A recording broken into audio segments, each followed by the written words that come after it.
Bom, boa noite a todos. Estamos iniciando mais uma vez a aula 19 e vamos começar a compartilhar agora a harmonização.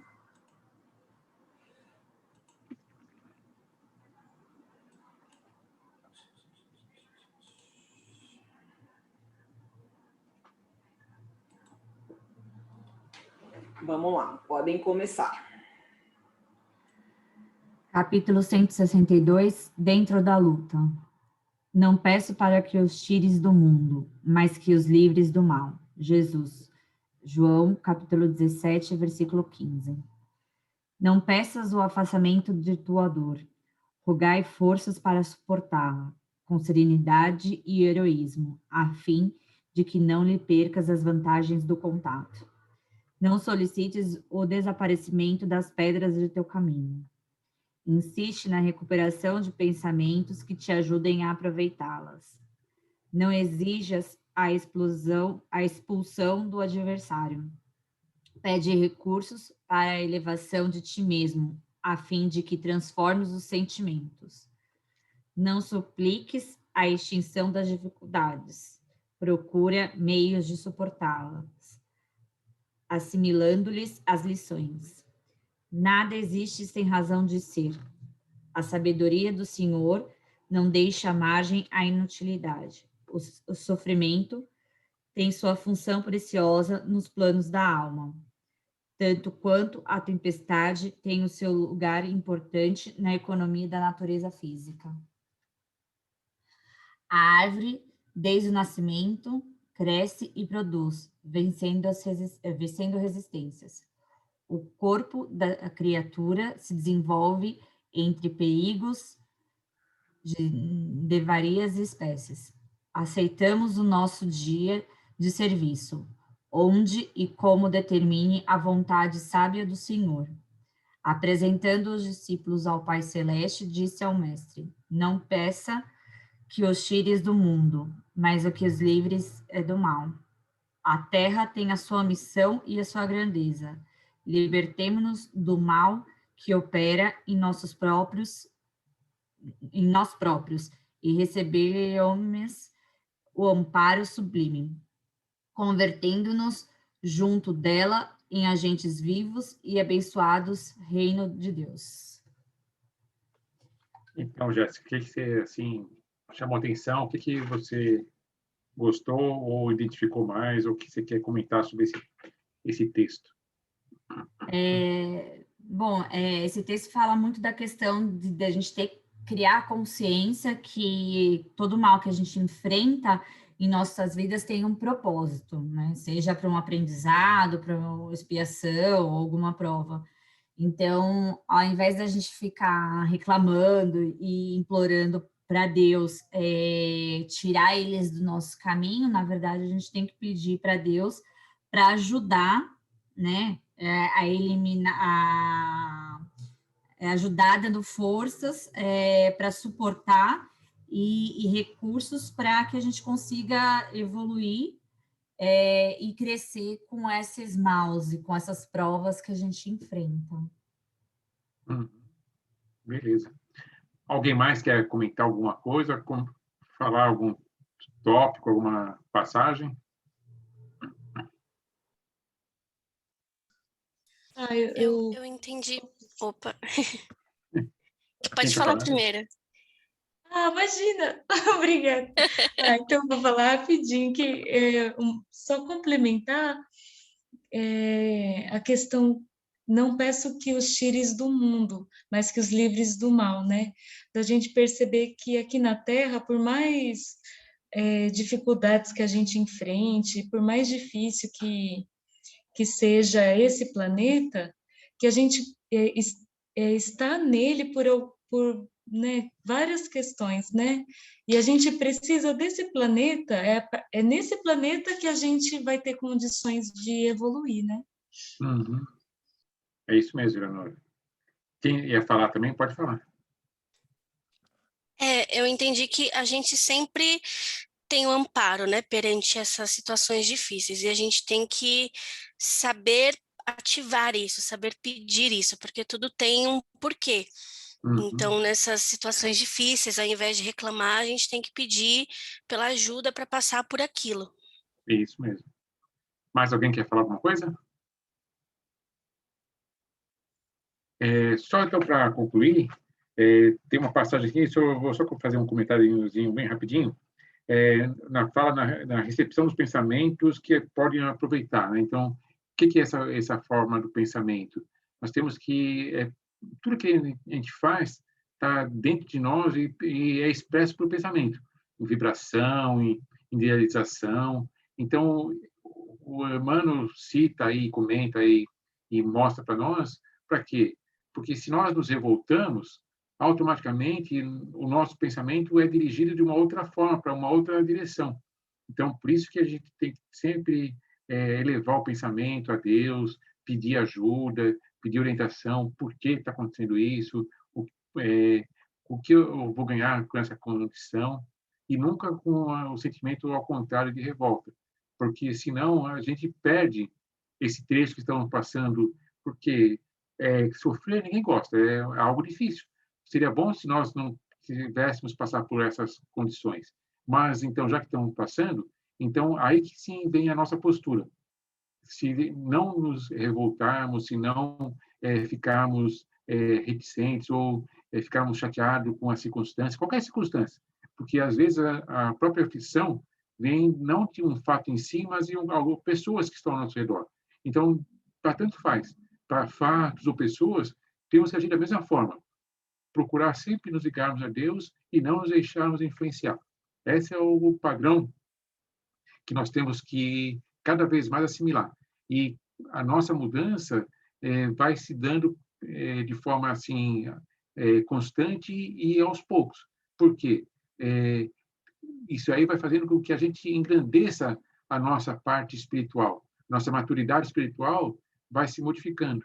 E isso que faz realmente a gente crescer, tá bom? Karina? Vamos lá? Vamos seguir aqui.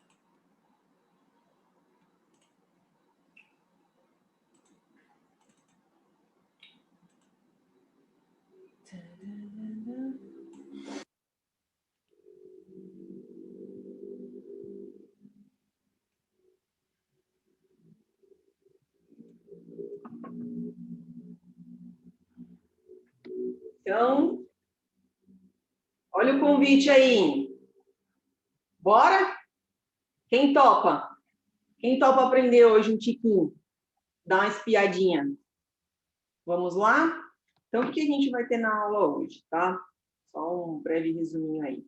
A gente vai esclarecer 3 questões do questionário, aos quais vocês ficaram um pouquinho com dúvida. Não foi muita gente, mas foi um número que é importante que a gente traga o esclarecimento aqui para vocês, para que não haja dúvidas. A gente vai falar um pouquinho da depressão, da melancolia, tá? Um pouquinho das provas e um pouquinho das expiações. Até porque provas e expiações nós já falamos, né, ao longo de todas as aulas que nós tivemos nesse primeiro semestre. Nós vamos falar mais um pouquinho sobre esses 2 temas e, por isso, a gente também vai fazer uma dinâmica, até para que a gente sinta um pouquinho de vocês, para ver como é que vocês estão com relação à compreensão de tudo que a gente já trouxe aí ao longo desse semestre. Fechado? Vamos lá. Você quer, primeiro, Laerte, falar da sua questão? Uhum. É algo assim bem rápido e simples. Quase todos acertaram, mas acho que um terço ainda não pôs a questão correta, que era sobre aquela parte que a Joana de Ângeles comenta, sobre o verdadeiro mal que acontece conosco. Estamos escutando? Sim. Que mudou aqui a tela para mim aqui. Você quer que eu leia a questão? Apareceu um fone, mas não, tudo bem, vocês estão escutando, beleza. Aí, o que ele comenta? Qual que é a verdadeira desgraça? E então, eu pus entre várias desgraças, algumas relativas a partes terrenas, acontecimentos que possam advir de desastres, coisas assim do gênero, tá? E o que a Joana de Ângeles ela comenta nessa passagem? que a verdadeira desgraça é aquela que nós cometemos fazendo mal ou prejudicando de alguma forma o nosso semelhante. Então, por que ela mostra, e essa era a resposta correta, por que ela mostra dessa forma? Porque esses desastres que acontecem, essas mortes coletivas, acidentes de carro, de trânsito, ou desabamentos, terremotos, até perda de entes queridos, assim, de forma prematura, elas mexem muito com a nossa sensibilidade. E é normal que isso aconteça. Então, a gente, assim, de uma forma usual, a gente sempre acha que isso aí realmente é uma desgraça. Nossa, o que aconteceu foi uma desgraça, com tanta vida que tinha pela frente. Então, o que ela nos alerta e nos mostra? Por que ela não considera isso como efetivamente uma desgraça? Por quê? Essa condição, apesar de sensibilizar a gente, tudo, faz com que aquelas pessoas que estão passando por aquela circunstância, por alguma razão estão passando, estão se quitando, estão indo possivelmente voltando para o mundo espiritual. E aí, o que acontece? Quando no nosso íntimo, ou para todas as pessoas, mas principalmente para nós mesmos, o que acontece? A principal problema, a dificuldade nossa, qual que seria? Se nós estivéssemos nos prejudicando outras pessoas. Por quê? Aí nós, naturalmente, receberíamos o choque de retorno daquilo que estão fazendo.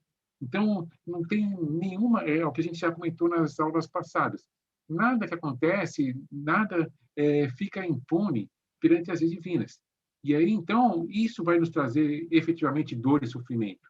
Então, essas condições que acontecem, e muitas delas são inerentes à vida, que são aqui tudo é transitório, as coisas nós temos que aprender, que faz parte da nossa existência, do nosso entendimento, isso que tem que ficar marcado para nós.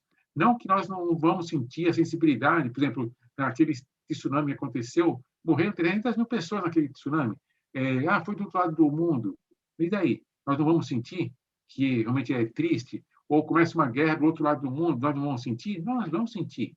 Só que, efetivamente, para cada indivíduo, para cada pessoa, o maior problema, a maior desgraça é aquela que nós mesmos praticamos, em atos pequenos ou em atos grandes, não importa. Mas aquilo que nós estamos prejudicando o nosso próximo e semelhante vai nos trazer um dissabor e vai, de alguma forma, influir no resto do mundo, também trazendo dissabores. Então, essa é a nossa atenção. Nós temos que prestar atenção de que o verdadeiro dissabor, a verdadeira desgraça, do jeito que ela nos alerta para mostrar, é essa aí. O mal que as pessoas praticam contra o próximo e semelhante. Certo? Fechado. Deixa eu ver aqui, porque eu fiquei comentando sobre o desastre. Bom, estava vendo aqui o nosso bate-papo.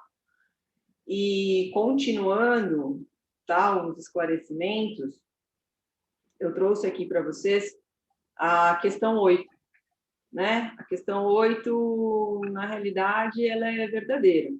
Então, todos estamos na Terra para espiar e todos nós, sem exceção, devemos nos esforçar para abrandar a expiação dos nossos semelhantes, de acordo com a lei de amor e caridade.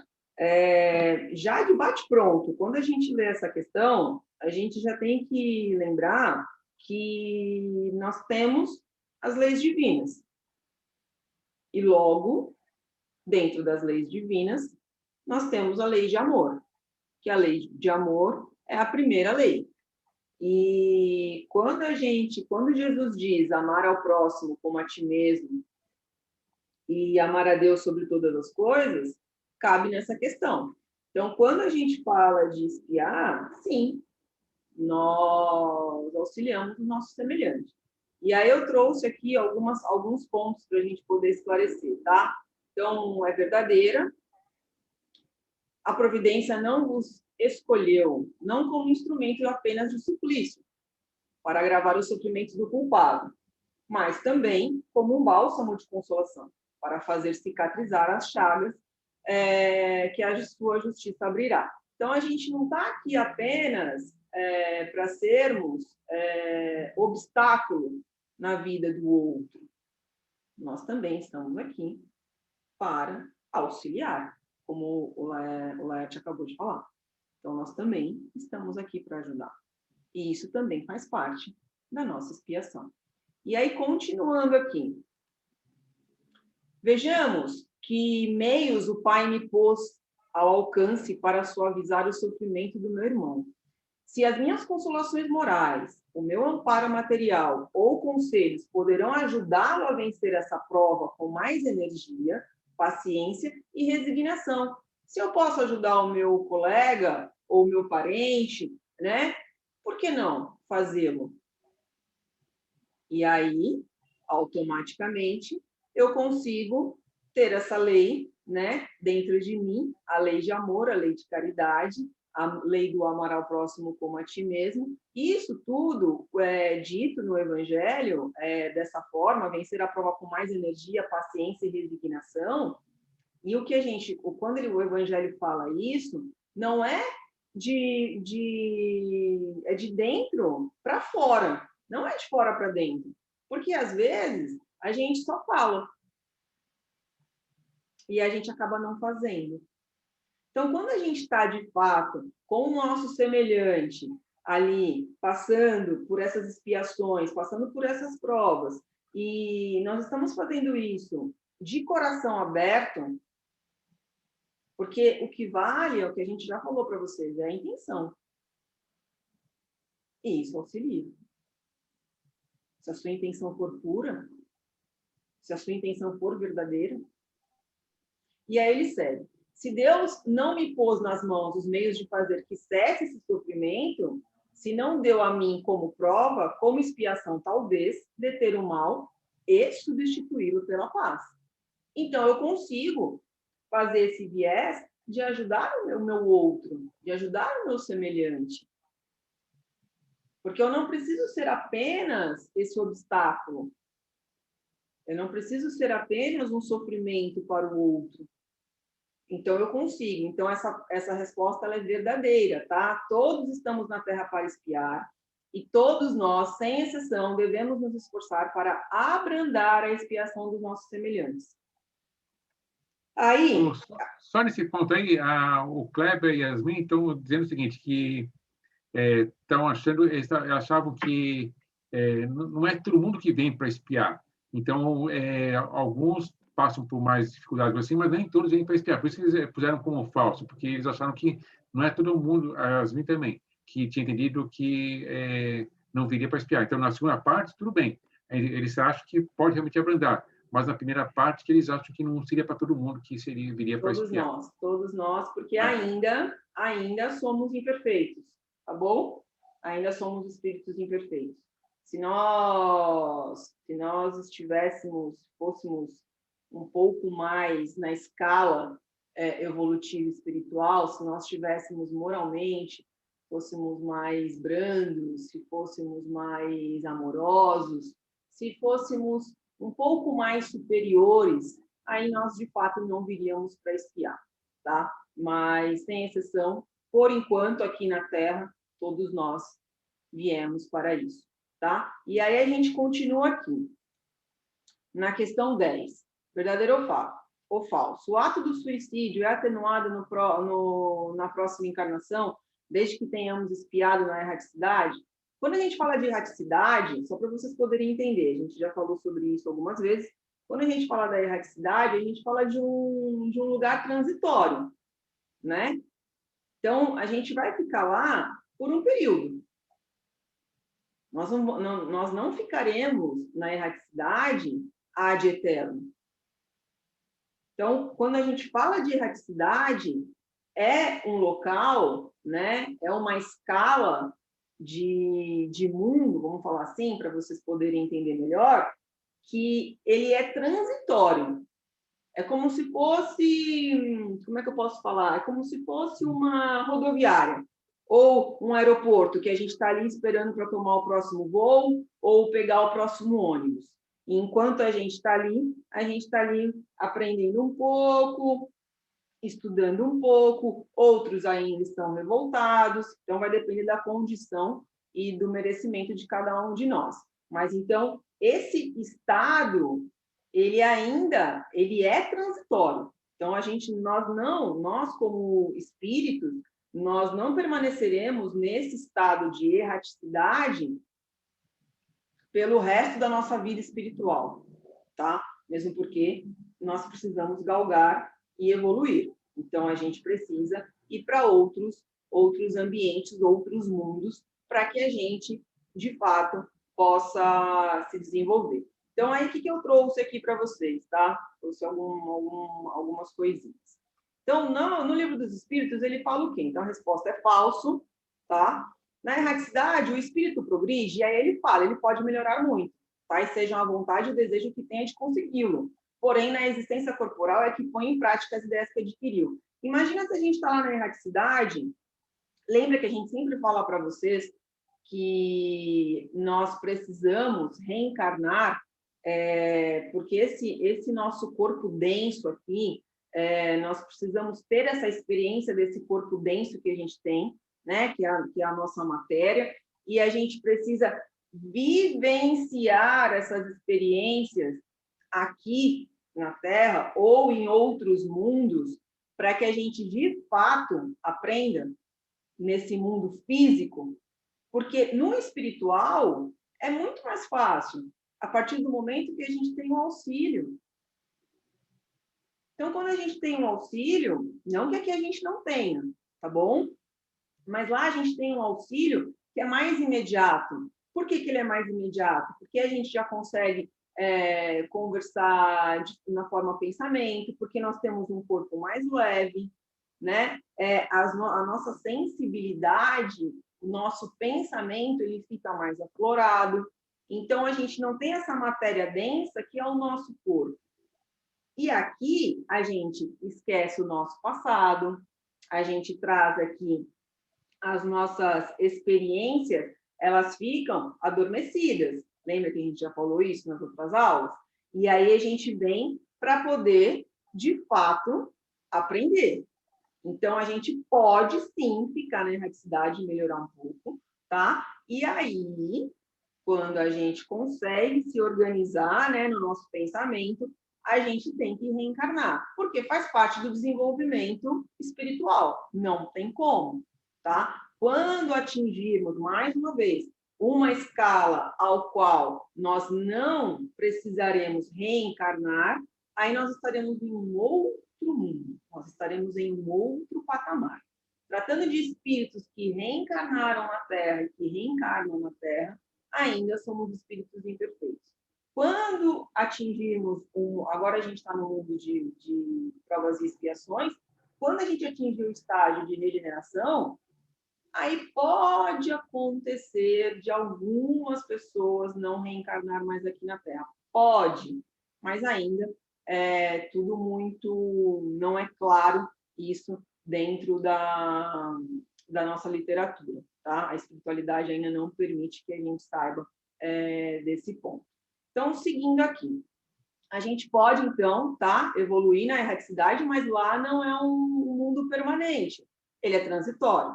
E aí a gente segue aqui, na 224A do Livro dos Espíritos.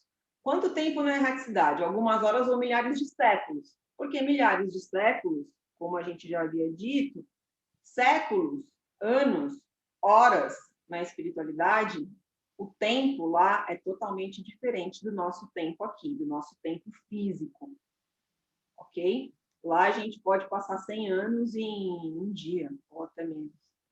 Então, lá é totalmente diferente. E aí ele segue o Livro dos Espíritos falando o seguinte: não há extremo limite estabelecido para o estado de erraticidade. Nunca é perpétuo. Ele é transitório. O espírito terá que voltar à existência física para purificar-se das máculas de suas existências precedentes.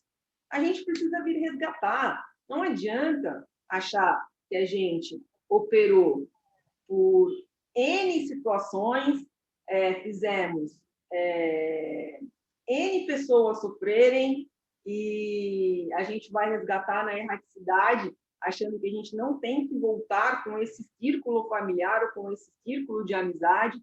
Nós precisamos vivenciar tudo isso juntos. E para que a gente vivencie tudo isso juntos, nós precisamos reencarnar. E aí, Uma vez a gente encarna como pais, outras vezes como mães, como tios, irmãs, irmãos, e assim sucessivamente é o caminhar da nossa evolução. Tá bom? Então, essa resposta é falsa. Ok? Então, vamos lá? Vamos começar com a aula de hoje. Então, a gente vai falar um pouquinho do que é a depressão, tá? Então, eu trouxe aqui para vocês as opiniões para que a gente abra um pouco a nossa visão e o nosso conhecimento. Então, eu trouxe um pouquinho aqui o que a história fala da depressão, tá bom? Eu trouxe também a ciência, o que a ciência fala da depressão, tanto a ciência que pesquisa e a ciência da medicina, tá? Eu incorporei tudo numa coisa só. A psicologia, um viés da psicologia, e também o que fala a religião, tá? Sobre a depressão, para que a gente tenha aí uma abertura ampla e que a gente consiga entender um tiquinho mais, né, do que é a depressão nas nossas vidas, ou a melancolia, ou o sofrimento, enfim. A gente vai entrar nesse mérito aqui agora, nesses próximos slides. Então, vamos seguir aqui. No Jornal da USP, eu trouxe para vocês que ele fala um pouquinho da história, tá? Da depressão. Eu trouxe de forma bem breve, para a gente poder ficar na mesma página. Então, Hipócrates, que ele foi o pai da medicina lá atrás, ele fala o quê? Ele criou a teoria do humoral. Não sei se tem algum psicólogo aqui no nosso grupo, algum psiquiatra, se quiser entrar depois para poder explicar para a gente de forma técnica o que é a teoria do humoral, fiquem à vontade, tá? Eu trouxe de forma bem breve, bem resumida. Espero que eu explique de forma correta.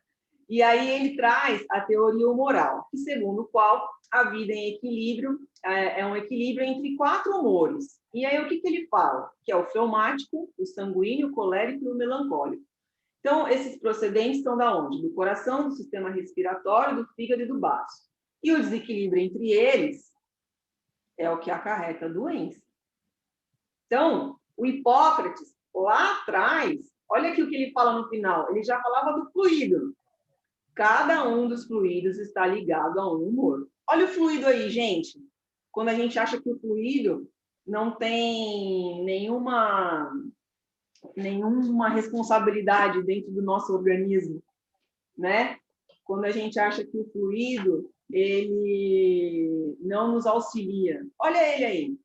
Então, Hipócrates já falava lá atrás sobre isso. E aí, ele fazendo os estudos, enfim, ele criou, né, essa teoria do humoral, que aí trata esses nossos humores, né? E todos eles devem estar em equilíbrio. Então, a nossa corrente sanguínea, a nossa emoção, não é? O nosso estômago, o nosso fígado, não é isso? Os nossos pensamentos.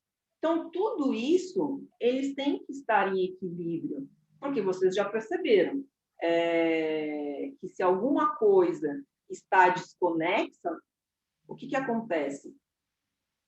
Ou a gente fica doente, ou a gente começa a ficar triste, ou a gente começa a ficar negativo. Então, o que ele fala, né, ao longo desse estudo? Que todos nós, seres humanos, precisamos ter a atenção em ter o nosso corpo físico e o nosso corpo mental em equilíbrio. Porque não adianta termos, né, o nosso corpo físico ok, sendo que o nosso corpo mental ele está debilitado. Então, nós conseguimos fazer exercícios, nós conseguimos nos locomover de forma tranquila, temos um bom condicionamento, mas aí, internamente, nós estamos desequilibrados. Aí a gente vai no médico, vai fazer um exame de sangue, a gente está com taxas altas ou taxas baixas, muito baixas, e aí o nosso emocional começa a ficar abalado, porque nós começamos a pensar de forma negativa, de forma melancólica, e aí tudo isso, o nosso corpo é uma máquina. Então, se eu tenho aqui, né, um corpo físico que o meu condicionamento está indo bem, ele começa a ficar debilitado por conta do meu corpo mental, porque é uma junção, né? Eu tenho que ter as emoções e a minha razão em equilíbrio para que eu não traga para o meu corpo físico esse desequilíbrio. Então, a gente tem que trabalhar juntos. Por isso que ele fala que ele criou essa teoria humoral aí, porque faz parte, os nossos órgãos internos, eles fazem parte, sim, da nossa máquina humana, que é o nosso corpo. Então, se alguma coisa está desconexa, a gente vai sentir ou dor, ou sofrimento, ou tristeza, ou raiva, não é? Então, a gente tem que andar em equilíbrio com estes fluidos. Olha os fluidos aí. E aí, a gente vai seguindo aqui. E o que ele traz, né? O Jornal da USP para a gente? O que ele fala da melancolia? O que ele fala da depressão? Dentro da história, né? Ao longo da história, quais são as palavras que estão utilizadas ao longo da história? Então, ele traz assim, é uma doença, loucura, melancolia e depressão são palavras cujos significados e percepções são historicamente construídos e mutáveis. Então, conforme vai passando, né, conforme vai desenvolvendo a humanidade, descobre-se uma outra palavra dentro do nosso vocabulário que atenda e que se enquadre melhor com a depressão, né? Refletem e evidenciam uma vasta gama de formas de pensar durante a história e possibilitam que nos aprofundemos naquilo de mais íntimo e curioso no ser humano. Olha a mente aí. A gente sempre não fala da mente para vocês? A gente está sempre falando da mente, do nosso pensamento. Tudo isso ele deve estar coeso. Se nós não conseguirmos encontrar aí esse norte, essa linearidade dentro de nós, nem 8, nem 80, a gente tem que conseguir manter aí, né, uma linearidade, a gente acaba caindo de alguma forma, tá? Então é importante que a gente tenha um equilíbrio aí para que a gente não se desequilibre, né? E aí a gente segue aqui nessa questão da depressão. O que a ciência fala, né? Eu trouxe um pouquinho aí do que a Organização Pan-Americana de Saúde fala sobre a depressão, só um golinho de teoria, não me aprofundei muito, não, mas com base na OPAS, o que eles dizem sobre a depressão? A depressão é um transtorno comum, sério, e interfere na vida diária, a capacidade de trabalhar, dormir, estudar, comer e aproveitar a vida. Ou seja, gente, independe de classe social isso, porque eu já ouvi muitas vezes, eu não sei se vocês já passaram por isso, eu já ouvi muitas vezes pessoas com depressão me confidenciando que quando dizem que estão com depressão, ou seus próprios familiares, ou as pessoas com as quais essa pessoa, né, esse indivíduo convive, acham que é frescura, acham que é balela, falam assim, vai trabalhar, vai ocupar a sua cabeça com coisas que de fato te fortaleçam, quando na realidade a gente tem que olhar com empatia para esses indivíduos. A gente tem que ter um olhar empático, um olhar compreensivo. Por mais que essa pessoa tenha um histórico, às vezes desfavorável, mas isso não nos dá o direito de condená-los a falar que é balela, a dizer que é frescura, Então, a depressão é um transtorno mental ao qual nós temos que dar a extrema importância. E para aqueles que passam por isso, e para aqueles que estão ao redor dessas pessoas que passam por isso, nós temos que ter muito amor, muita paciência, muita tolerância, para que a gente não entre em desequilíbrio. E para que a gente auxilie ao nosso semelhante nessa prova que ele está passando. A gente não falou já lá no começo da aula que a gente veio aqui para também auxiliar? E aí ele continua, né? É causada por uma combinação de fatores aí, mas, de novo, genéticos, biológicos, ambientais e psicológicos. Então, olha a ciência aí também já reafirmando o que Hipócrates falou, né? Então, ele já acrescentou aí que já é um fator genético, né? Que muita gente já vem com esse transtorno mental, biológico, ambiental e psicológico. E aí a gente vai seguindo aqui com relação à ciência. O que a ciência fala um pouquinho mais para a gente? Ela fala desses principais fatos. A Organização Pan-Americana de Saúde, ela fez um resuminho dos principais fatores, né, da depressão, até para que, de fato, a gente abra os nossos olhos e reveja se nós não estamos, ou se algum colega nosso, ou se algum ente querido também não está passando por essa dificuldade, até para a gente poder entender e poder auxiliá-los de uma melhor forma, né? A depressão é um transtorno mental frequente. No mundo, estima-se 300 milhões de pessoas que sofram de depressão. Então, é muita gente, né? A gente tem que ter um olhar um pouco mais delicado com relação à depressão.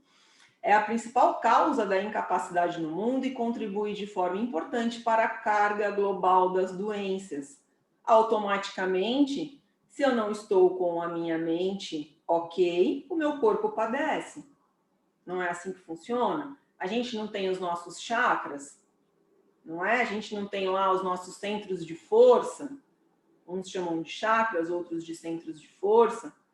E aí, se eles estão em desequilíbrio, o que acontece? Né? E aí eles continuam. A grande maioria, as mulheres são mais afetadas que os homens no percentual. Eu não trouxe aqui o percentual, que não vale a pena, né? É muito técnico, não precisa, só para a gente ter uma noção. E quando severa, pode levar ao suicídio, algumas das vezes. Então, é algo que a gente tem que ter uma atenção com o nosso semelhante, quando a gente percebe que esse nosso semelhante está passando por isso. Ou quando nós mesmos estamos passando.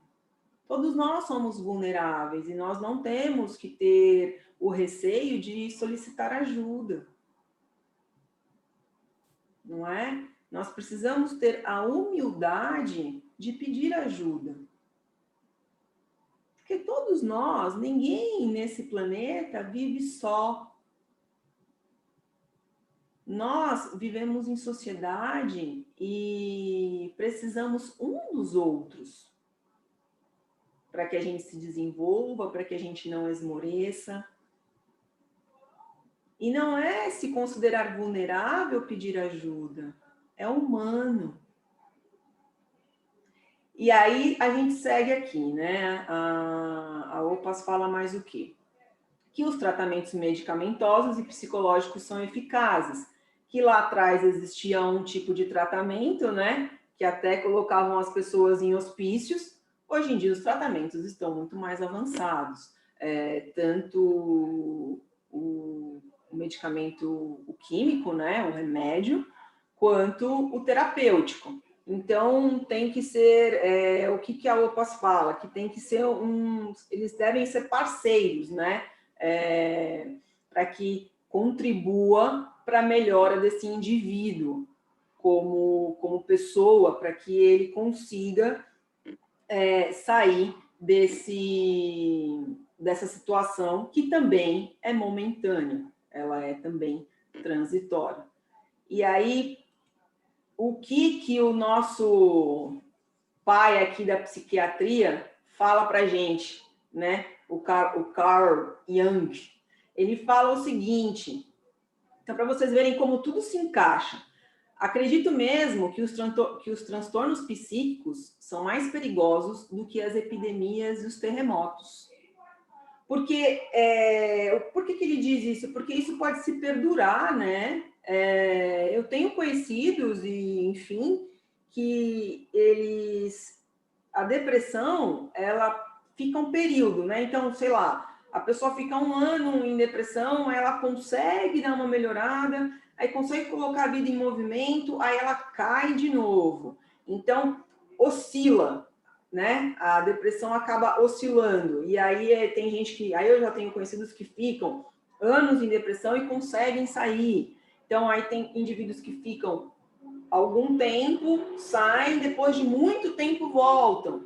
Então, por isso que ele diz, é mais perigoso que epidemia e terremoto.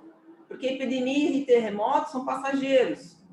E são passageiros e duram um tempo menor, né? Existem indivíduos que ficam com depressão uma vida toda e só ao final da vida que conseguem recuperar. Por quê? Porque precisa fazer um tratamento que seja um tratamento de fato dedicado, né? Em todas as leituras que eu fiz, em todos os estudos que eu fiz para poder trazer essas informações para vocês, todos eles falam a mesma coisa. Precisa ter a dedicação.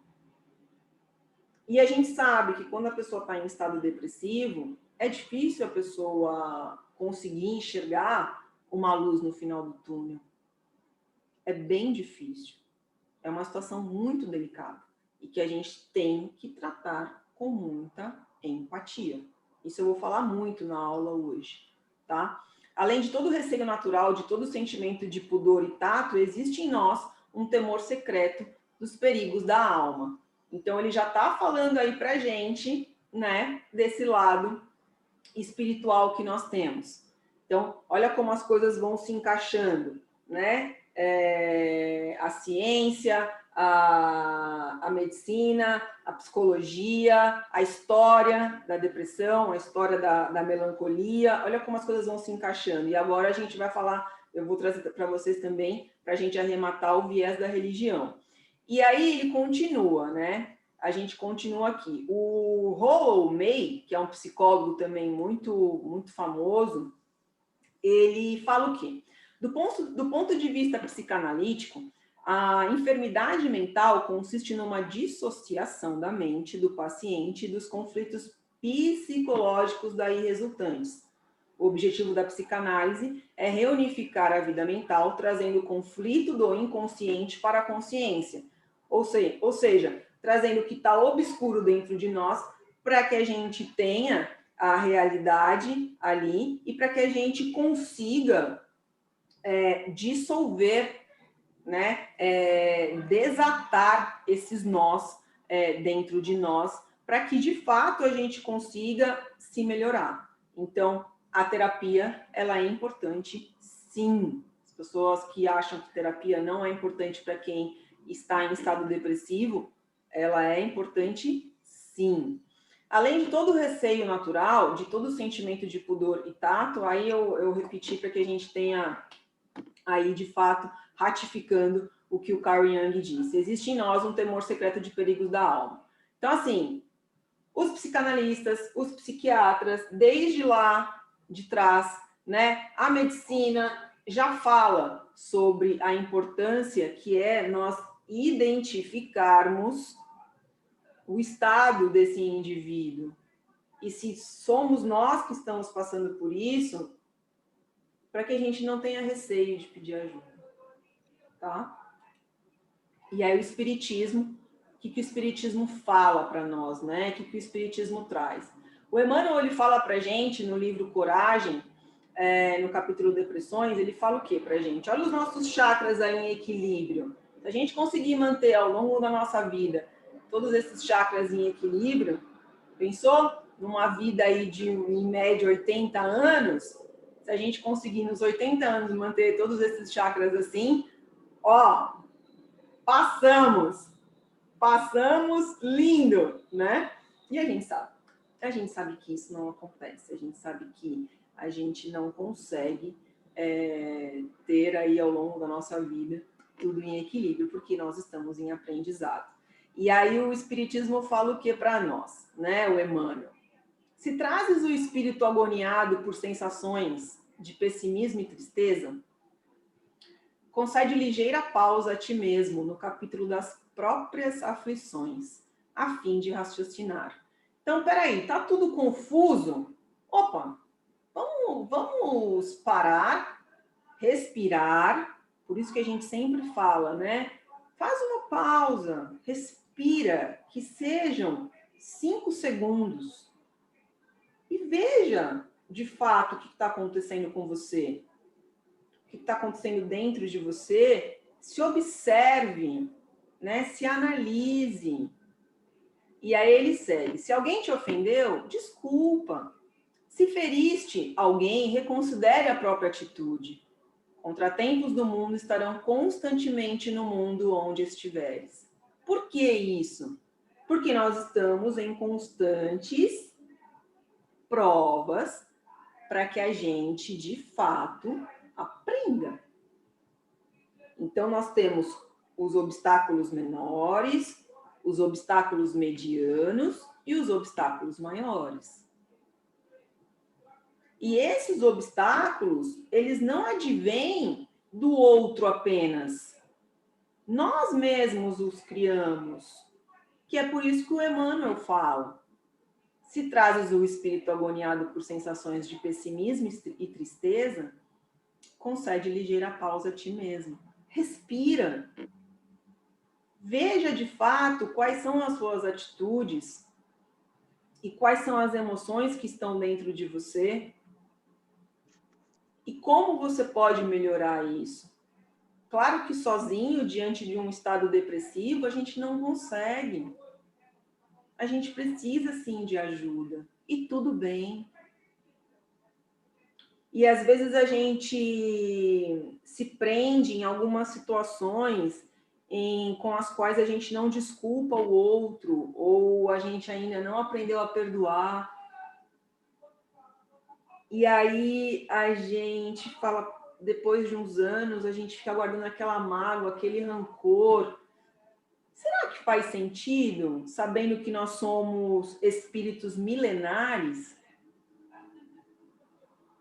Será que faz sentido guardarmos tanta mágoa, tanta raiva, tanto rancor do outro, aonde faz mal a mim e, consequentemente, faz mal ao meu próximo?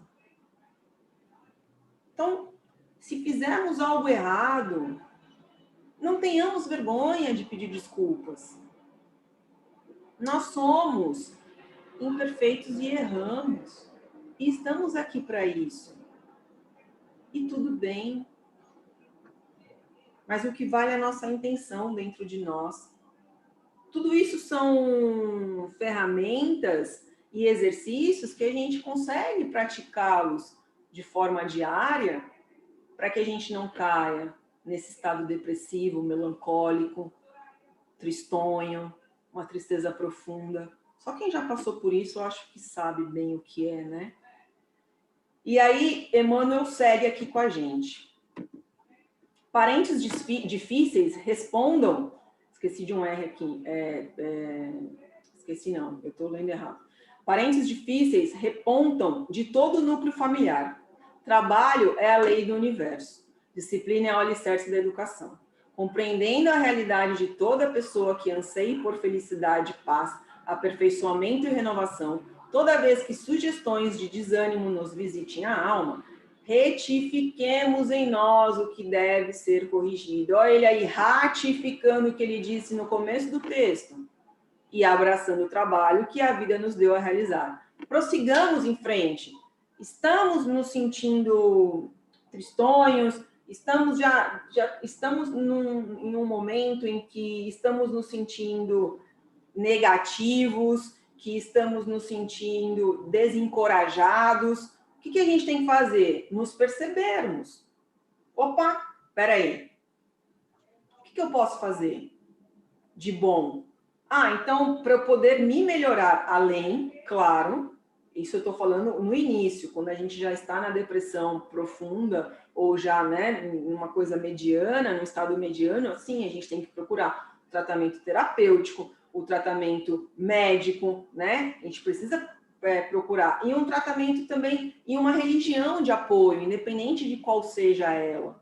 Ou uma religião, ou fazer leituras edificantes. Então, são três braços aí para que a gente consiga, de fato, alcançar êxito na cura da depressão, né? É o terapêutico, o medicamentoso e o tratamento religioso. Ah, eu não acredito, não quero ter religião nenhuma, mas acredito num poder superior. Ok, então faça leituras a respeito disso, mas leituras que te enriqueçam, que lhe tragam paz, não que lhe tragam mais dúvidas, né? E aí, o Emmanuel deixa bem claro aí para a gente essa questão, quais são algumas situações que nos trazem esse estado melancólico, esse estado depressivo, tá? Isso eu acredito que todos nós possamos passar ao longo das nossas vidas, dentro do nosso ambiente familiar, como dentro do nosso ambiente profissional, ou enfim, de amizade, e assim sucessivamente, tá?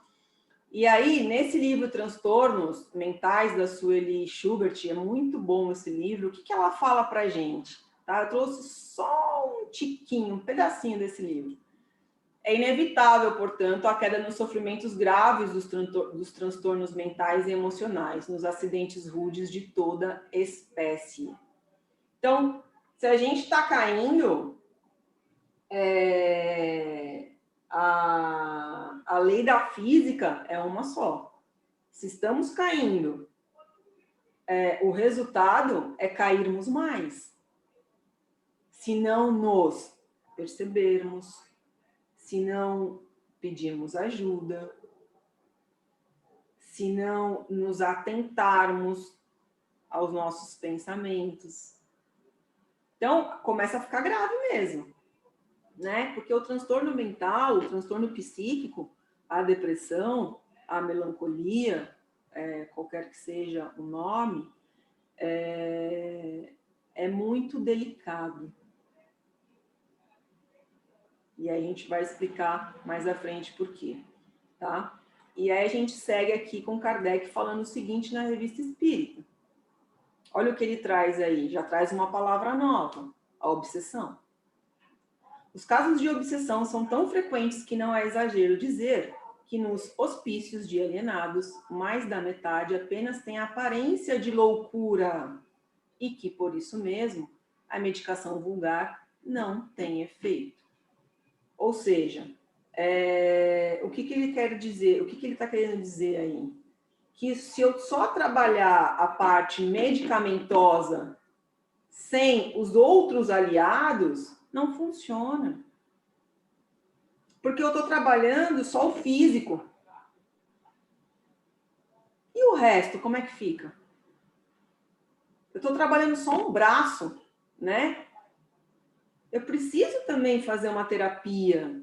Eu preciso também ter a oportunidade de fazer leituras ou de ter uma religião, de encontrar com Deus, com Jesus. Qualquer que seja essa religião. Está na Revista Espírita. E aí ele segue aqui no Evangelho. Obsessão muito prolongada pode ocasionar desordens patológicas e reclama, por vezes, tratamento simultâneo ou consecutivo, quer magnético, aí ele de novo, quer médico, para restabelecer a saúde do organismo. Destruída a causa, resta combater os efeitos. Então, eu melhoro, né? Eu me melhoro, e aí eu vou começar a identificar quais foram os efeitos disso e o que me causou. Então, peraí, como é que eu comecei a ficar? Eu comecei a ficar rancoroso, eu comecei a ficar magoado, era uma pessoa muito orgulhosa, e aí, pelo fato de eu ser muito orgulhoso, eu comecei a brigar com as pessoas, a ter relações tóxicas, e assim vai. Ou às vezes não, às vezes eu fico tímido, introspectivo, e aí começo a achar que as coisas não valem a pena, que a vida não vale a pena, que para que eu vou fazer isso, que é tudo isso fruto do nosso pensamento. Então, ele já fala aqui, e é um processo obsessivo. Então, a gente precisa fazer essa tratativa, né? Nós precisamos nos identificar, nos conhecermos e ver aonde, de fato, as coisas estão apertando, né? A gente, quando a gente se conhece, a nossa consciência, ela nos acusa.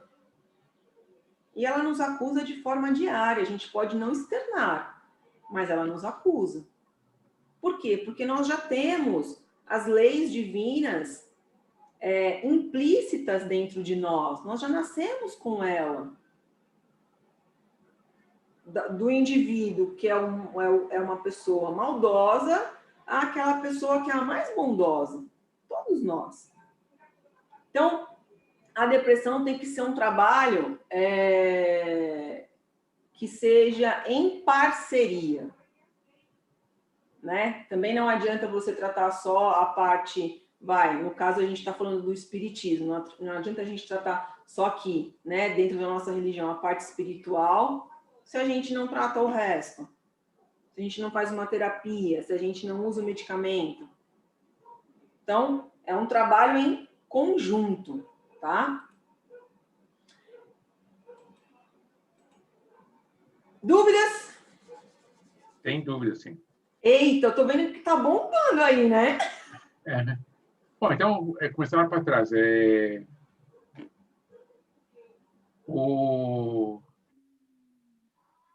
eu voltar. Primeiro, a Eliane perguntou quando tem alguma pessoa que não aceita que tenha depressão. Então, ele se nega a procurar tratamento.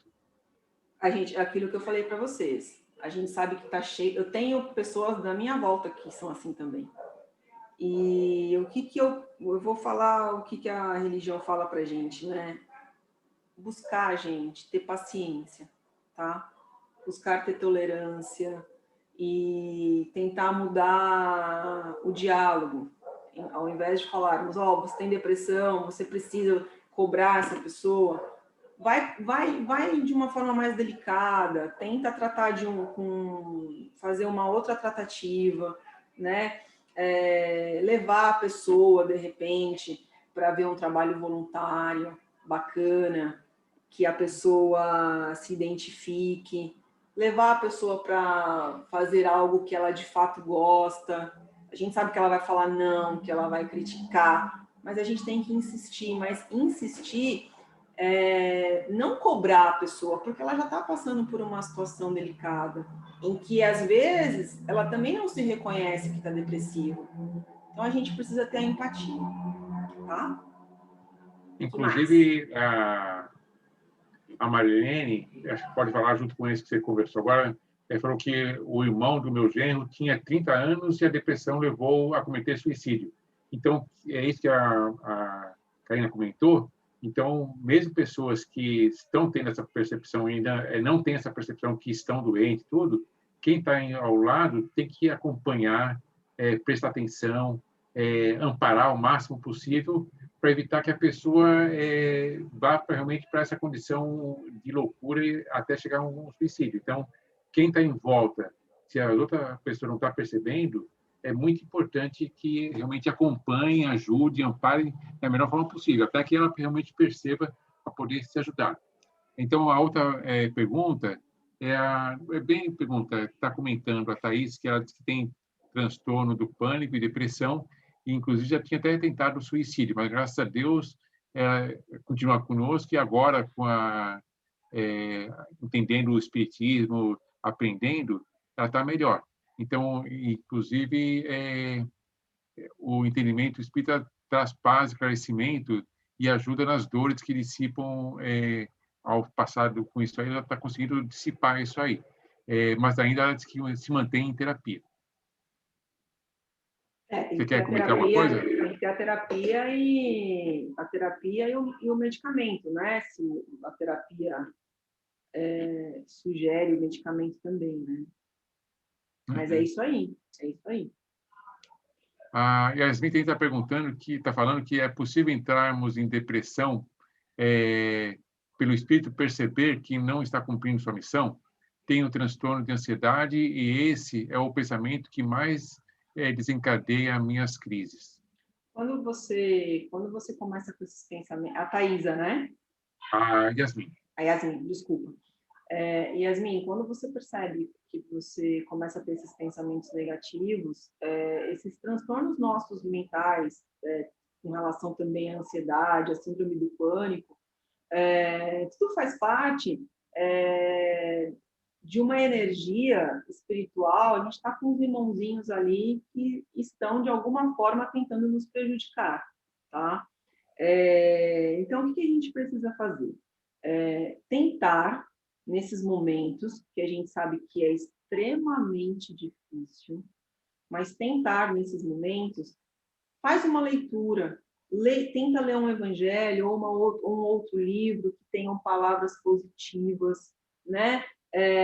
Para que você consiga, tente respirar, para que você consiga dissolver aquela crise, que a gente sabe que na hora que tem a crise, às vezes é só o medicamento que faz o efeito, né? Mas a gente não precisa buscar só na hora da crise. A gente pode criar esses exercícios anteriores para que a gente não tenha a crise.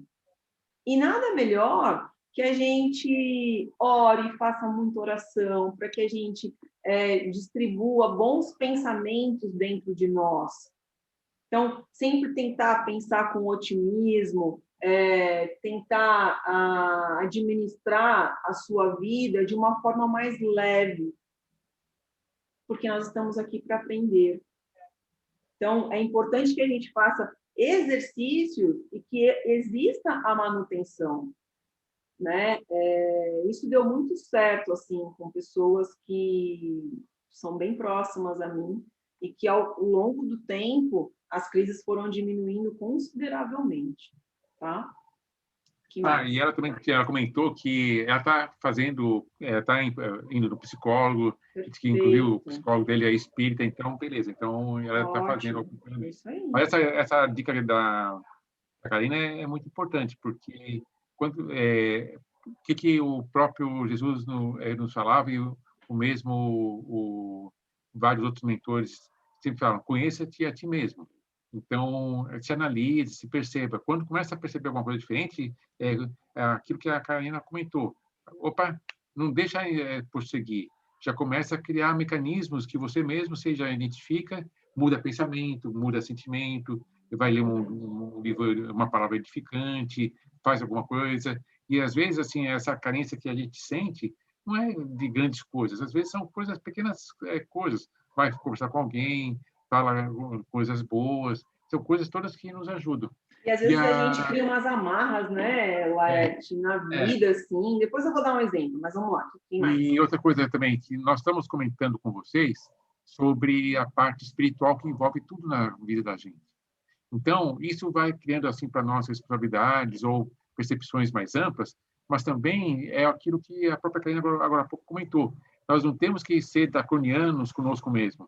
A caridade para conosco também é muito importante. Exatamente. Nós não vamos mudar do dia para a noite. E, ao contrário, a nossa vida, que a prova é aqui. Então, nessa condição, se nós não somos perfeitos, a gente sabe disso aí, o nosso íntimo sabe disso aí, mas não importa. Então, nós temos que buscar cada vez mais a nossa ligação com o Criador. Por isso, a prece, a oração. Se você já tem esse conhecimento, essa percepção, aquilo que nós falamos na primeira aula, que a gente sempre, de vez em quando, fala de novo para vocês, faça o Evangelho no lar. Ajuda a vocês mesmos e a quem estão ao seu redor, que nem o caso da Eliane, que comentou. Mas ninguém quer fazer. Faça sozinho, porque você nunca vai estar sozinha. Mas a prece que você estiver fazendo, o Evangelho que você estiver fazendo, vai ajudar todos aqueles que estão ao seu redor, certo? Encarnados e desencarnados. Então, essa é a importância do conhecer. Conheça a ti mesmo. Então, quando nós começamos a nos perceber diferentes, então já começa, esse pensamento não é meu, muda o pensamento. E começa a fazer. E tudo isso vai acabar nos ajudando e vai nos favorecendo, tá? Também a Eliane comentou que quando ela saiu do hospital depois da Covid, ela até já procurou uma terapia, pois estava com muito medo, muita ansiedade, e com isso, choro. Então, hoje já está bem mais tranquila. Porque faz parte, né? A Da própria gente... doença, eu acho, né? Não, e a gente fica debilitado, né? Emocionalmente. E a gente falou lá no começo da aula, né? A gente tem esse transtorno, esse desequilíbrio do humor, e é natural. Então, para a gente poder se equilibrar, a gente precisa procurar fazer exercícios de especialistas, que seja, para que a gente melhore. O que a gente não pode é ficarmos estáticos.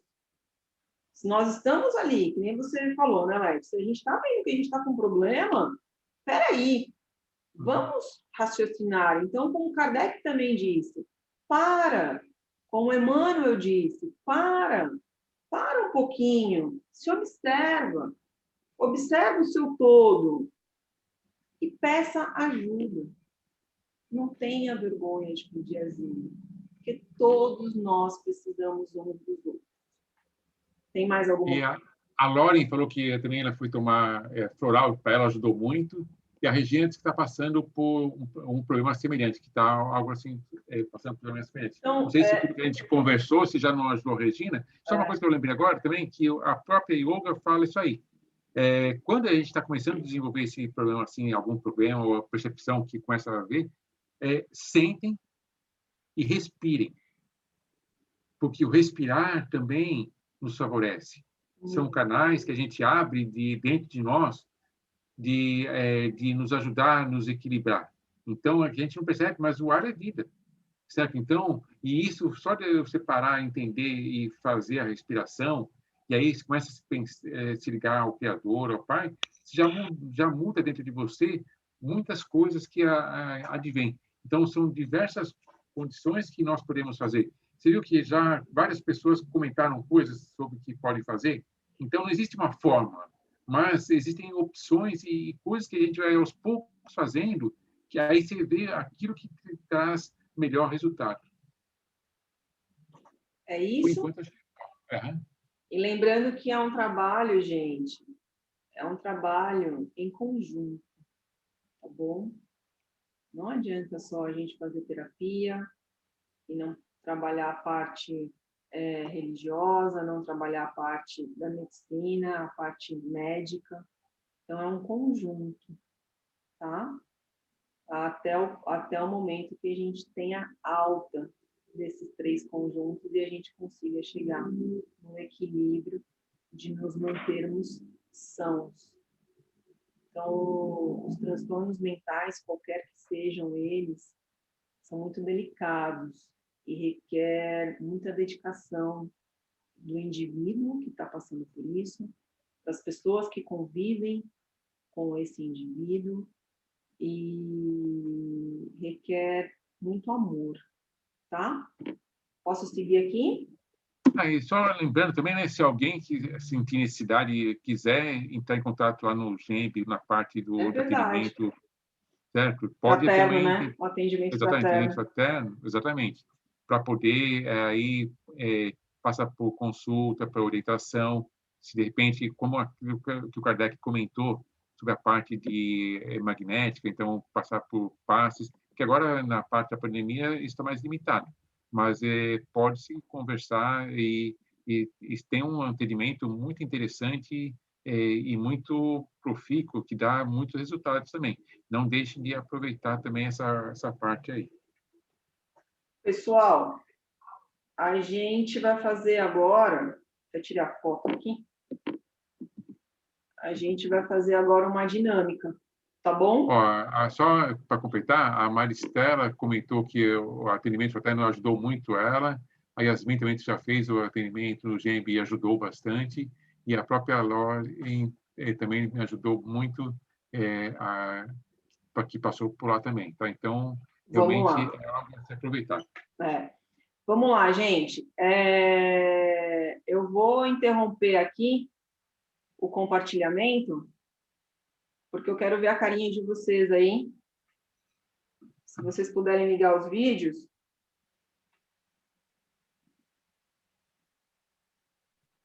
Eita! Fala, essa Karina não deixa a gente em paz, viu? Vou te falar. Não deixa a gente dar uma cochilada. Ó, seguinte, mandei no grupo aí 2 perguntas. O grupo 1 vai responder a pergunta 1, o grupo 2 a pergunta 2, ok? Tá aí, você conseguiu entrar. Show de bola. Não nada de ficar fuçando aí em livro, hein? Eu quero aqui, ó, da caixola, de tudo que vocês já estudaram, tá? Provas. Vamos falar de provas. Já falamos em algumas aulas e logo na sequência falaremos ao final da aula de expiações. Darei para vocês 5 minutos, ok? Regina, tenta conversar com o pessoal quando você entrar no grupo pelo chat, tá, gente? Que a Regina está sem áudio. Quem ficar com a Regina, ela vai conversar com vocês, falar da opinião dela no chat. Fechado? Então, serão 5 minutinhos.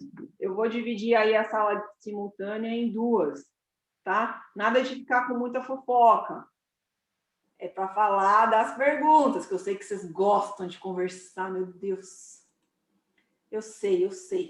Tá bom? São 9h24 agora. Tá bom, vou dar 6 minutos. 9h30 a gente sai, tá? Que tem aula ainda. Beijos e boa sorte.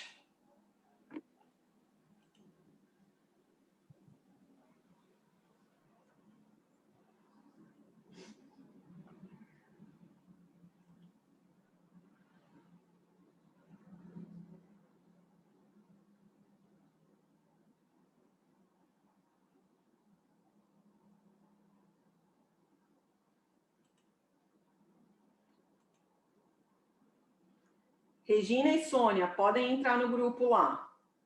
Regina, pode entrar, dá um aceite aí.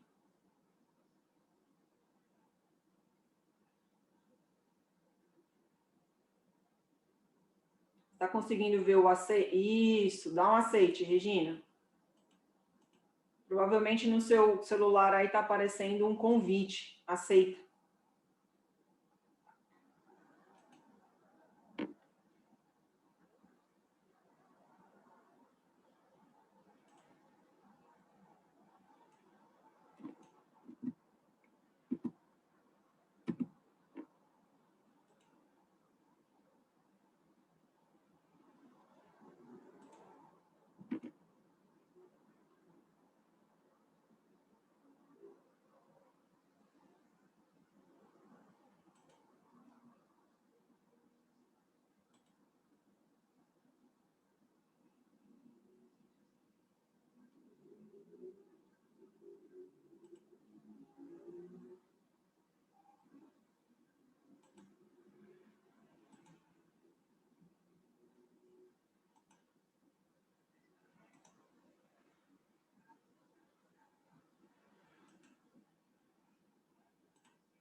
Cadê o povo que não volta, meu Deus?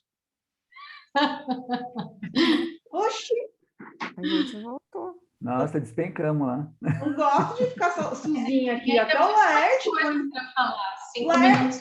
Laerte foi embora, me deixou aqui. Ó. Karina, você colocou um espião na nossa sala. gente. Ela que pôs para lá, então eu falei, não, já que ela me pôs, vamos embora. Olha só. Ah, Perguntinha difícil. Deu um nó na cabeça. eu gosto assim, eu gosto. Grupo 1. Deixa eu ver quem é o grupo 1 aqui, que eu nem sei quem é o grupo 1. Ficou tanta gente, né? Oxe, cadê minha sala simultânea? Ai, meu Deus do céu. Quem que ficou no grupo 1, hein? Aqui, achei. Bora. Grupo 1. Sônia, Alexandre, Eleonora, Jéssica, Loren, Maristela, Patrícia, Thaís e Viviane. É um grupo que pouco fala. Bora, quem vai falar? Vamos! São 9h33. Fala, Alexandre, que a gente nunca deixa você falar. Então fale, Alexandre, fale. Coitado, Alexandre. Fale. Qual que é a pergunta? Qual que é a pergunta? Pergunta era, uma vez que Jesus disse, bem-aventurados os aflitos, haverá mérito em procurar aflições que lhe agravem as provas por meio de sofrimentos voluntários? E aí? Não, no caso não, né? O que vale é você poder ajudar, mas vamos dizer, sem envolver e tomar as dores, né? Isso foi que a gente alinhou, né? O nosso grupo, né? Resumindo, é isso. Então não há mérito. Não há mérito. Então, peraí. Resposta 1. Qualquer coisa o grupo pode se manifestar também, viu? Deixa eu complementar rapidinho, Karina. Manda. A gente colocou assim, que quando a gente procura em próprio benefício, não há mérito. Mas se as provas elas são exercidas porque por auxílio de alguém, por o mérito de alguém, aí sim a gente acha que nós também vamos ter um mérito. Então, se for sobre o próprio benefício, não tem mérito, mas se for para ajudar alguém, eu tenho mérito. É isso? Se for para ajudar alguém, pensando nesse alguém, não em si mesmo. Sim, pensando no outro. Isso. É isso aí. Chega, alguém mais? Vocês tiveram 2 minutos para explicar, tá? Ótimo. Grupo 2. Eu adoro que vocês adoram essa sala simultânea. Vocês voltam tão serelepe. Grupo 2. Ana Paula, Eliane, Flávia, Kleber, Laerte, não fala. Laerte não fala. Marilene, Pedro, Regina e Yasmin. Pessoal, quem vai falar? Vai um agente infiltrado, não posso falar nada. Você não pode. Vamos, gente, vamos. Oi. É isso. Qual que é a pergunta, Pedro? Vixe, eu saí aqui. O homem pode abrandar suas provas? Então, nosso grupo, a gente ficou bem travado na palavra abrandar. Eu até puxei ela aqui no dicionário. Não pode. Ela quer dizer tornar-se menos intenso, atenuar-se, né? E o Kleber trouxe para o grupo como uma prova, a gente escolhe, antes de encarnar, como que a gente abranda ela, né? Aí eu lembrei que você falou muitas vezes sobre a questão de aceitação, né? De se resignar e tornar a prova mais leve. E aí, por isso que a gente travou nesse abrandar. Se a gente está abrandando a prova, o modo como a gente reage a ela, que a Yasmin comentou também. Opção 2. Então, a gente ficou muito dividido, é uma diferença muito sutil, né? E é uma interpretação muito sutil a palavra abrandar junto com a prova. Então, eu passo para você aí para esclarecer. Tá ótimo. Quem mais quer falar? Mais uma pessoa do grupo, fala mais um tico. Ninguém? Ô, gente, eu tô aqui, viu? Quero ouvir vocês. Eu acho que foi isso que o Pedro falou mesmo. A gente ficou travado nisso porque tem 2 lados. Abrandar a prova em si, a gente acha que não, mas você pode abrandar o seu comportamento diante daquilo, como você vai reagir diante daquilo. Isso sim pode ser abrandado. Fechado. Então, todo mundo chegou nesse consenso, né? A Sônia não falou. A Sônia só ficou ouvindo.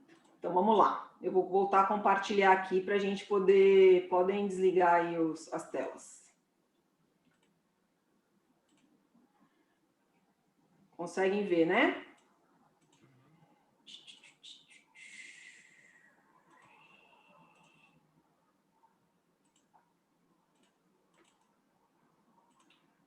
Vamos lá. Provas.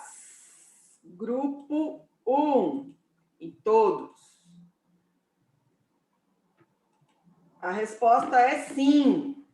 Há grande mérito quando os sofrimentos e as privações objetivam o bem do próximo e não o bem daquele que a si mesmo as aflige, porque aí só há egoísmo por fanatismo. Então, vocês responderam aí. A Thaís tinha complementado que há mérito quando é benefício, em benefício do próximo, sem a nossa intenção, né? A gente faz ao outro sem uma intenção de superar as nossas provas, de nos beneficiarmos. A gente faz de forma verdadeira, de forma tranquila, sem pensar no que isso pode me trazer em troca. Então, tá certo. Na primeira vez lá que vocês responderam, falaram que não, há mérito sim, tá? Então, a primeira resposta que vocês deram que não há mérito está incorreta. Na realidade, há mérito, ok? Desde que a nossa intenção objetive o bem do próximo e que nós não tenhamos a intenção de fazermos isso em prol de nós mesmos, ok? A segunda pergunta é o seguinte, grupo 2, o mérito consiste em sofrer, que foi o que vocês falaram, sem murmurar as consequências dos males que não lhe seja possível evitar, em perseverar na luta, em se não desesperar, se não é bem sucedido devido a uma negligência, que seria mais preguiça do que virtude. Ou seja, a gente pode abrandar, ok, as nossas provas, desde que a façamos sem reclamar. Quanto mais a gente reclama, para tudo na vida, né? Quanto mais a gente reclama, pior é. Ok? Nós precisamos tentar entender que nem falo entender, eu gosto muito dessa palavra compreender, que ela é mais profunda. Nós precisamos compreender que nós estamos passando por N situações ou por determinadas situações por algum motivo. Não tem aquele ditado, Deus não dá o fardo maior do que a gente pode carregar? E é isso. Não adianta a gente se vitimizar, falar, ai, porque mas eu não mereço. Lembra que eu falei para vocês, acho que foi na aula passada, a última aula que eu dei. Tentem enxergar, não só ter a fotografia do agora. O que eu fiz ao longo da minha vida para eu estar passando por isso?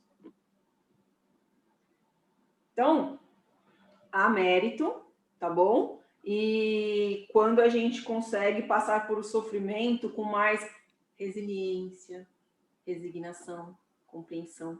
Fechado? Vou correr aqui, que são 9h40, ainda tem o videozinho de vocês. Então, qual a finalidade das provas? Tem por finalidade exercitar a inteligência, a paciência e a resignação. Fechou? Pode ser que um homem nasça em posição penosa e difícil, precisamente para se ver obrigado a fazer o quê? A vencer, né? Então, quando a gente vê pessoas nessa situação, qual é a melhor coisa que a gente pode fazer, né? De forma imediata, uma oração com transparência de sentimento, emanando uma energia para esse outro, uma energia transparente, uma energia verdadeira. E aí, depois, se a gente puder ajudar, a gente vai que vai, né? Mas, de imediato, façam isso. Ajuda muito. Torturar e martirizar voluntariamente nosso próprio corpo é contra a lei de Deus, que nos dá meios de o sustentar e fortalecer. Aqui ele comenta, no Evangelho, sobre as pessoas que são anoréxicas, bulêmicas, né? Porque o nosso corpo, ele é uma máquina. E essa máquina, ela foi doada por Deus. É só um empréstimo. E nós temos o dever de cuidar bem dela. O dever. Enfraquecê-lo sem necessidade é um verdadeiro suicídio, né? E aí já vem. Então a gente começa, olha aí, os nossos martírios físicos e mentais. Muito diferente é impor sacrifícios a si mesmo para aliviar o próximo. Por exemplo, suportar frio e fome para aquecer e alimentar alguém que precise. Privar-se do sono por velar a cabeceira de um enfermo. São sacrifícios que Deus abençoa. Claro que a gente faz isso, é aquilo que vocês falaram lá na dinâmica, tá? Nas salas simultâneas. A gente faz isso em favor do próximo, em nosso benefício, mas não pensando o que a gente vai ganhar em troca. A gente toma essas atitudes de forma tranquila, transparente, verdadeira, né? Que vem do nosso íntimo, doar esse amor, doar essa ajuda, sem pensar no que virá depois. Simplesmente fazer, né? Aqui já repeti. Beleza? Acho que aí não tem dúvidas, né? Acho que tá tranquilo, Laerte. Eu não tô vendo pulsar nada aqui. Tem só uma mensagem aqui. Sacrifício é igual a sacro mais ofício, trabalho sagrado, que é a Eleonora que pôs. Exato. Tá? E então, a Flávia está dizendo que tá tudo bem, pode continuar. Vamos lá, a gente vai falar um pouquinho da expiação agora, tá? De forma bem breve. Eu trouxe isso na última aula e quis trazer aqui novamente. A expiação serve sempre de prova, mas nem sempre a prova é uma expiação de erros do passado. Pode ser erros do agora, ok? E aí a gente segue aqui no Livro dos Espíritos. A expiação se cumpre no estado corporal ou no estado espiritual? A expiação se cumpre durante a existência corporal, mediante as provas a que o espírito se acha submetido, e na vida espiritual pelos sofrimentos morais, inerentes ao estado de inferioridade do espírito. Eu preciso, gente, lembra que a gente sempre fala que a gente precisa ressignificar as nossas atitudes morais, intelectuais e espirituais? Nós precisamos aprender nessas três vertentes. Achar que a gente não vai aprender em uma e que as outras duas a gente aprende, isso não acontece, tá? Nós aprendemos nas três situações, nas três. Na situação espiritual, na situação corpórea, nós estamos em constante aprendizado. E o intelectual, ele vivencia esses dois pilares, o físico e o espiritual, tá bom? E aí ele continua aqui com relação às expiações. Basta o arrependimento durante a vida para que as faltas do espírito se apaguem e ele ache graça diante de Deus? Olha só o que o Livro dos Espíritos responde. O arrependimento concorre para a melhoria do espírito, mas não significa que ele não vai espiar o passado. Tem que espiar. Tem que desenvolver. Tem que aprender. Não adianta achar que não vai. Que nós todos iremos.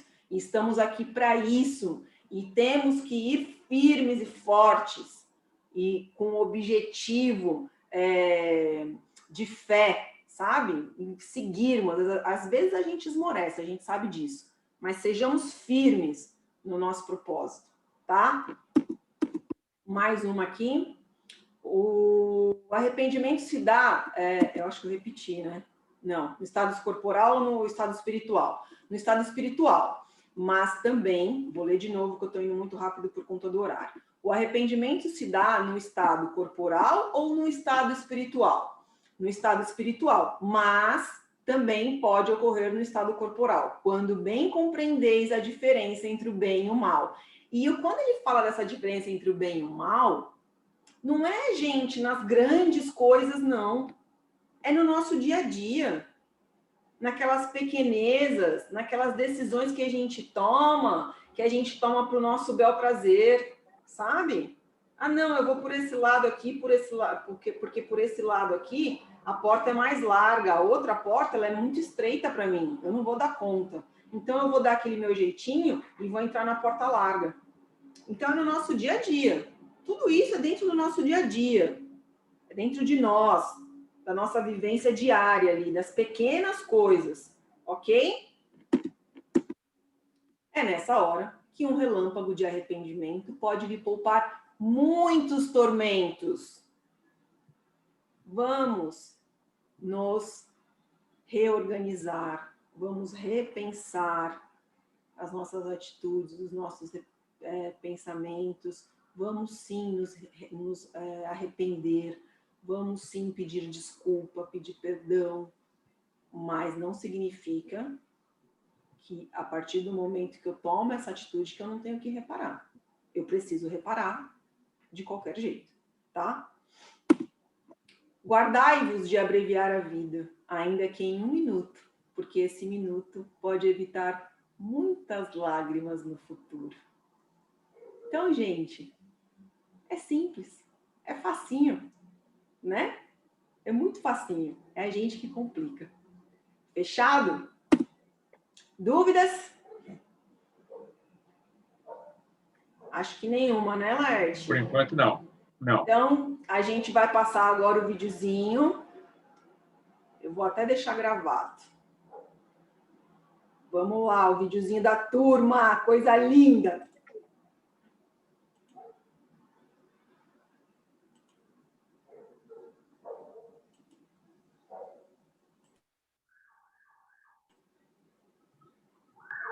E travou, né? Aí. Tá sem som. Tá sem som? Então, peraí. Tá.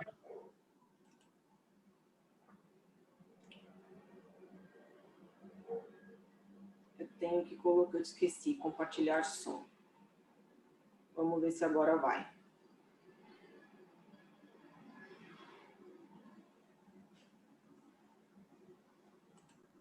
Para onde vou e o que eu estou fazendo nesse Tá planeta? com som agora? Tá. Me ensinou que é preciso olhar para dentro de si. Vamos começar de novo. O Espiritismo me explicou quem sou, de onde vim, para onde vou e o que eu estou fazendo nesse planeta. E me ensinou que é preciso olhar para dentro de si, se compreender, para poder compreender o próximo. Pois se eu tenho os meus conflitos, falhas, erros, dificuldades, defeitos, com certeza, todos que convivem comigo neste mundo também têm. Estamos todos na luta, uma guerra interior, brigando consigo mesmo para corrigir essas falhas. O Espiritismo me ensinou que o livre-arbítrio não é propriedade minha, mas de todos. Por isso, devo respeitar quando alguém pensa e age diferente de mim. Não tenho direito de impor nada a ela. Quando uso mal este livre-arbítrio, haverá uma consequência que terei de reparar nesta ou na outra encarnação. O plantio é livre, mas a colheita é obrigatória. Que tenho direitos, mas também tenho obrigações, e que meu direito acaba quando começa o do próximo. O Espiritismo me ensinou que todas as religiões são boas e, consequentemente, devo respeitá-las, porque gosto que respeitem a minha, que a salvação não depende da religião, mas da prática da caridade conosco e com o próximo. O Espiritismo me ensinou que o próximo é qualquer pessoa que convive conosco neste planeta, seja ele de outra religião, de outra raça, heterossexual ou homossexual, rico ou pobre.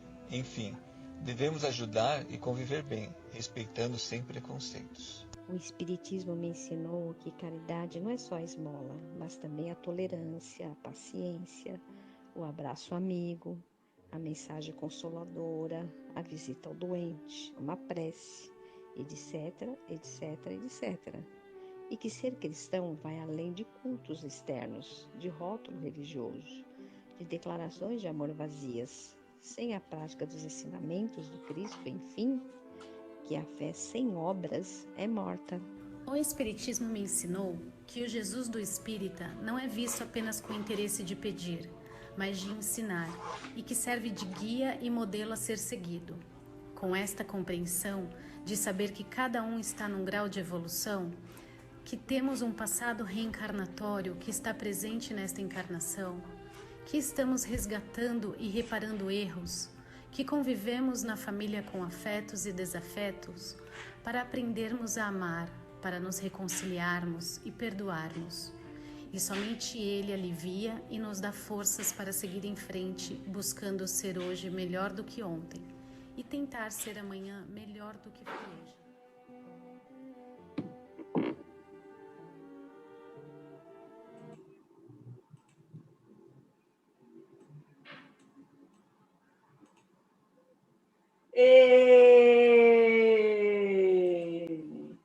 Ficou muito bonito.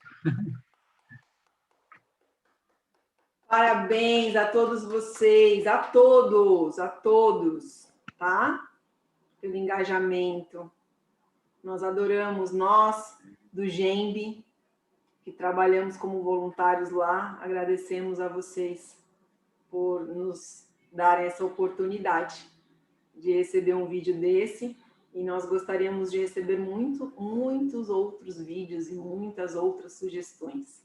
Muito obrigada a todos vocês, tá bom? Karina, nós é que agradecemos aí a oportunidade, né?